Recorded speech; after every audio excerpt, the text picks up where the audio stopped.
Well, sir, I know that your nephews, William and Harry, are very keenly involved in Help the Heroes campaign, and you indeed are doing something for injured servicemen, which gives them access to a lot more leisure time and something to do in their leisure time. Might be this on-course initiative. Tell us a bit about that. Well, on-course initiative is very simple. Help for Heroes is at their immediate care. The fact is that many of these servicemen are not going to be able to have a future within the services, so we've got to find an alternative method of employment. And I think it's our duty and our responsibility to give them that opportunity. And golf is one aspect of life that a disabled person can play just as easily as an able-bodied person. John Simpson, who I've known for 20 years since I started playing this game, who's had polio, was asked to go by the Douglas Bader Foundation to Headley Court and talk to these young men about the opportunities and saying that actually I've got it, I've had a disability, I play golf, you can. There are now 30 that have come through Headley Court who are now part of on-course, but it's more than just giving them the opportunity to play golf.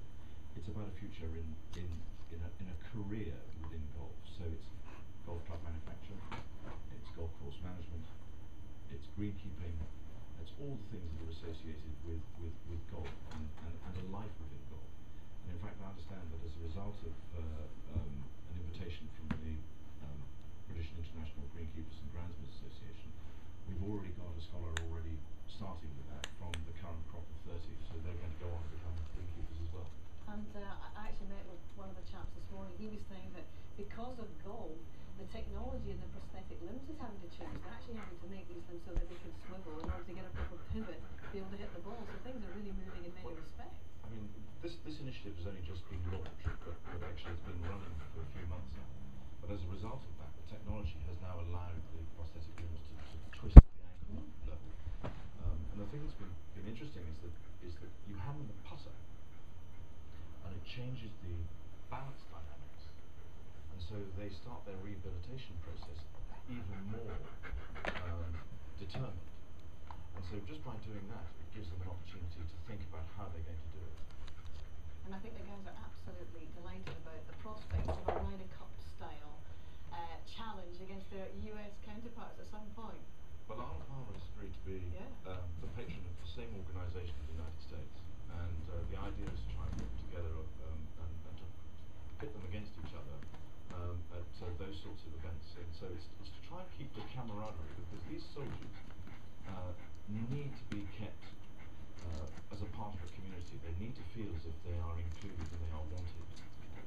And so this is just one way, or one avenue that we've found to be able to give them that lease of life. Well, it's a terrific avenue indeed, sir, because I spoke to some of the guys involved in it. They're loving the chance to play golf, obviously, and I'm sure many of them will be watching events over the next couple of days.